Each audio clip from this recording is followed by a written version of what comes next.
we will continue. We have 2 more lectures for this session.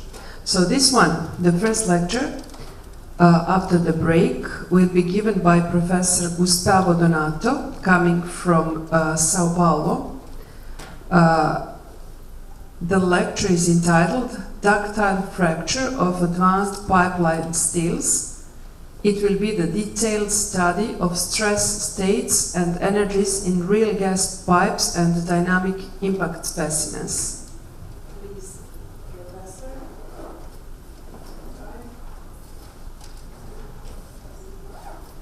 Thank you very much. Good morning, ladies and gentlemen. I'm Professor Gustavo from Brazil. I'd like first of all to acknowledge my master's students Leticia and Rodrigo, and FEI University and CBMM, which are our partner sponsors. All the details can be found in their master thesis, so I will not run into details in some aspects, but I'll try to present the big picture of some researches we are conducting in our group.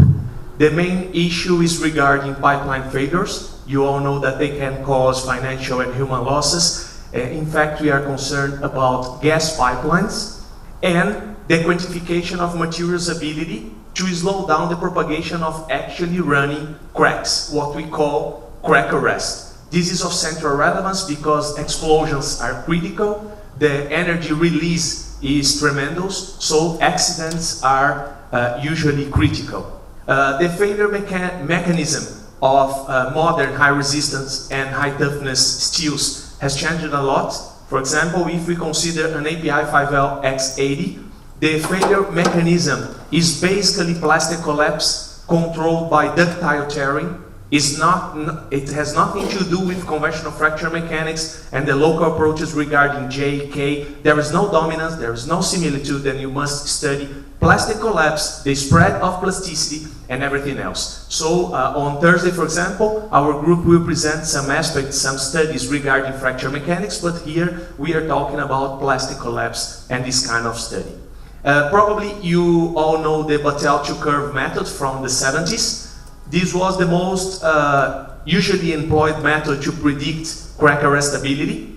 It employs 2 curves, one to characterize material resistance against crack growth, and the second to characterize gas decompression speeds. If the decompression is faster than the crack should stop and arrest. So this was the main approach. It worked fine for low toughness to medium toughness materials, approximately until 100 joules absorbed in Charpy tests. It worked perfectly, and the relationship between the energy in Charpy tests and the energy for arrest was linear. However, for materials that present more than 100, you can realize that the deviation is remarkable. Several other approaches appeared, such as crack tip opening angle, such as least correction, and others that could bring back the relationship between Charpy and the arrest energy. So you can see some experiments here. The deviation, the experimental scatter was a little bit larger, but it could put it again on place. However, if we think about very high toughness materials such as majority of X80, X90, X100, it does not operate anymore.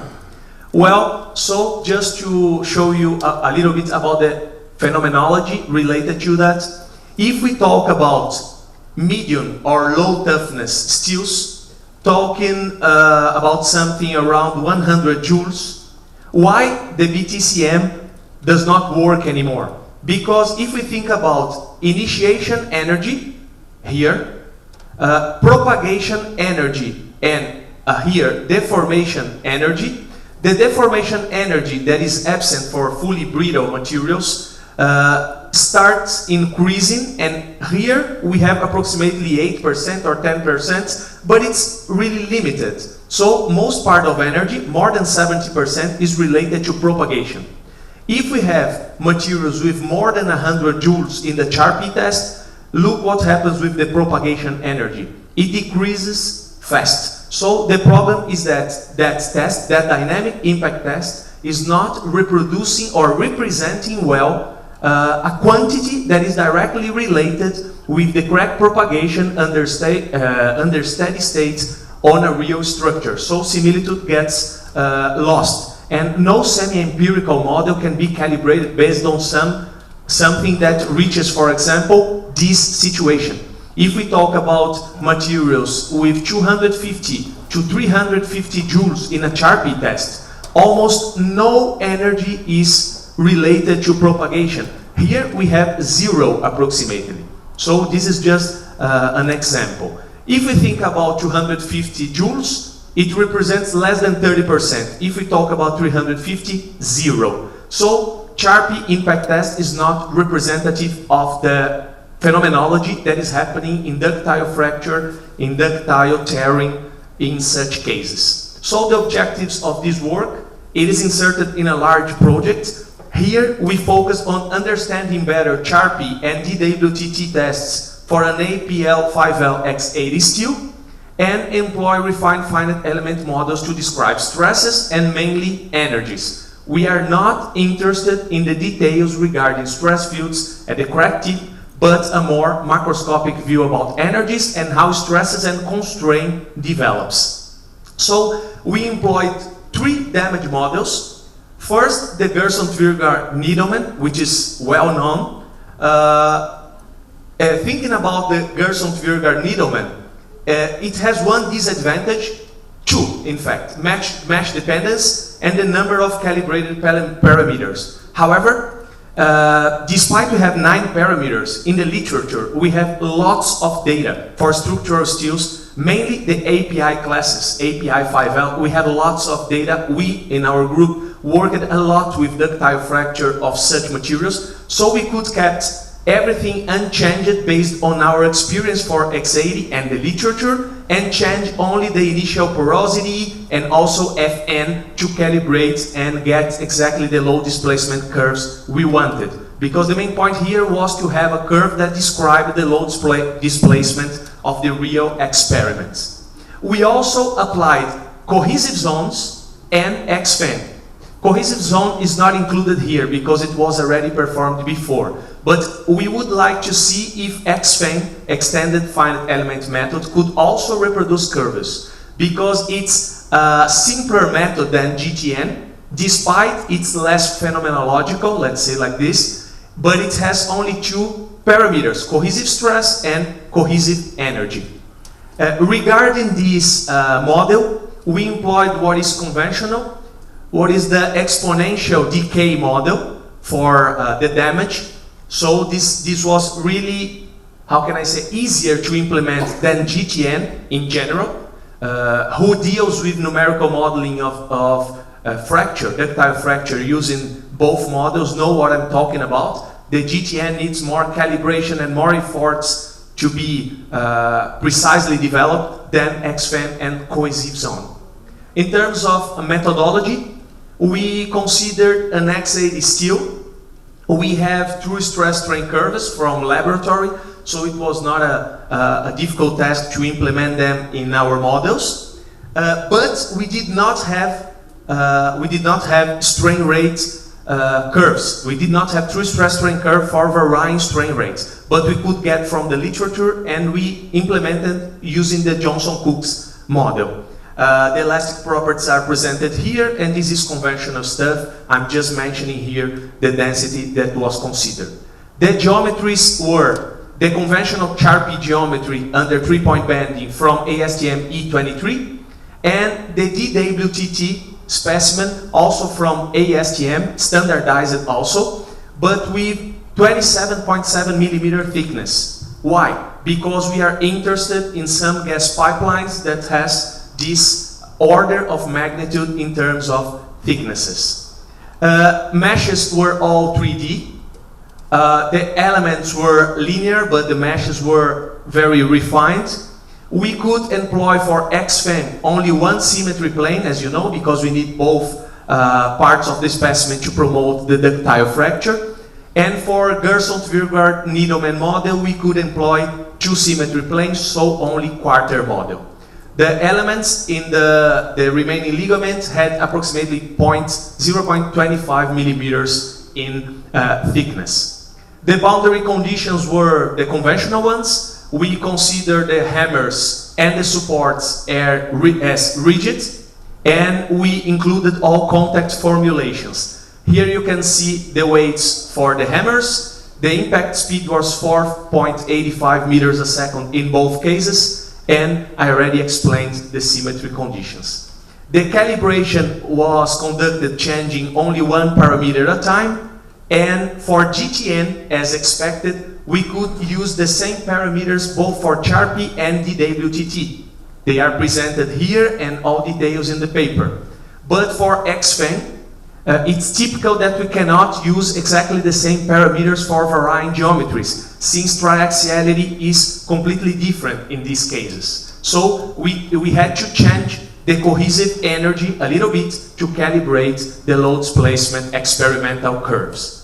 To try to understand better the energies involved in the process, we studied the analytical solutions for bending fields in the absence of cracks and in the presence of cracks, and we also studied in details the effects of hammer, support, and also the crack region.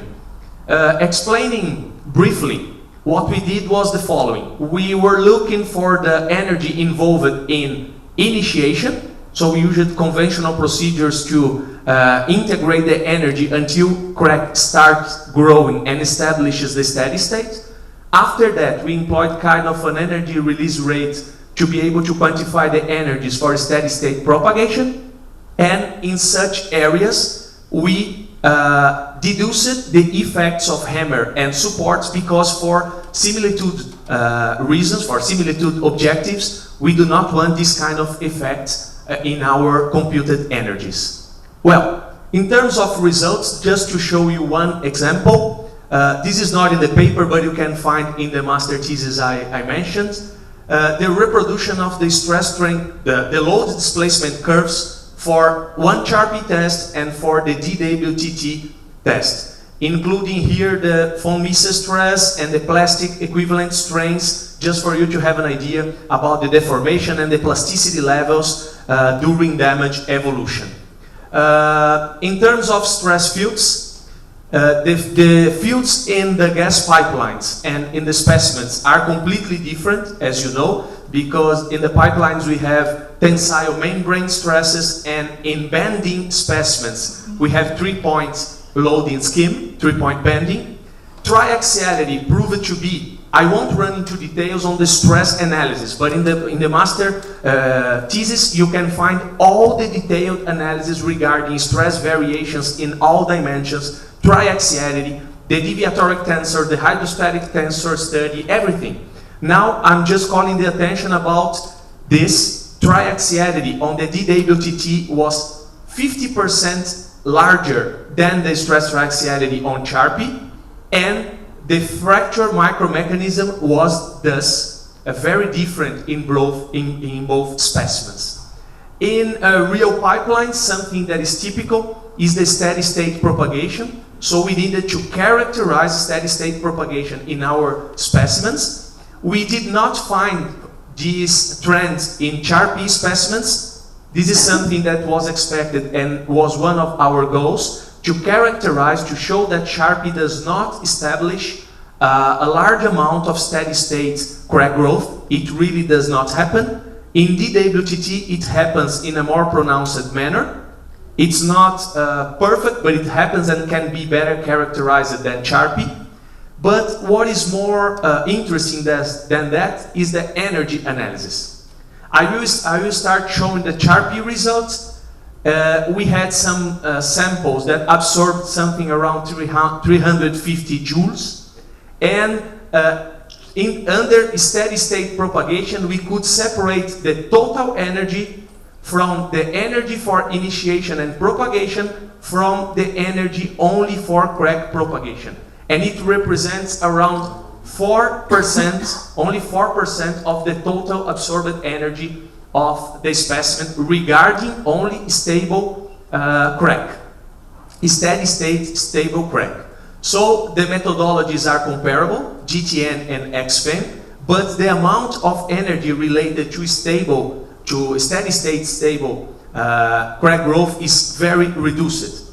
If we think about DWTT, in this case we had around 25 kilojoules of total absorbed energy and around 17% of the total energy dedicated for the steady state crack growth, ductile tearing. So the percentage is much larger than Charpy, but it's very low if compared to the total energy of the specimen. So the concluding remarks of this phase is that the low displacement evolutions could be perfectly reproduced by GTN and XFAM. We consider that plus minus 10% deviation was very acceptable. The results for both models were close. We had less than 1 to 2% difference in energies, so they can be considered comparable, and cohesive zones also performed the same way. The steady state crack propagation was very limited in the case of Charpy and a little bit more pronounced in the DWTT specimen. So we had a more realistic manner to analyze energies in the DWTT because a kind of a plateau was reached after the steady state was established. The limitations used in the Charpy in our analysis appeared because only around 4% of total energy was dedicated to crack stable propagation. If we remember the graph I showed from Liz in the beginning, he was presenting that in 350 we had around 0. We found for 350 joules something around 4%, so it's coherent, and DWTT 17%. So both cases present several limitations to characterizing the ductile tearing and arrestability. So propagation resistance of this kind of material should take into account other kinds of approaches and maybe other kinds of specimens that can better characterize a larger percentage of energy related to steady state. Now we are running several tests in dropway tests and also in instrumented pendulums to characterize, and at the moment we have all the data validated and the projects keep on running. Thank you very much for your attention. Thank you very much, Gustavo.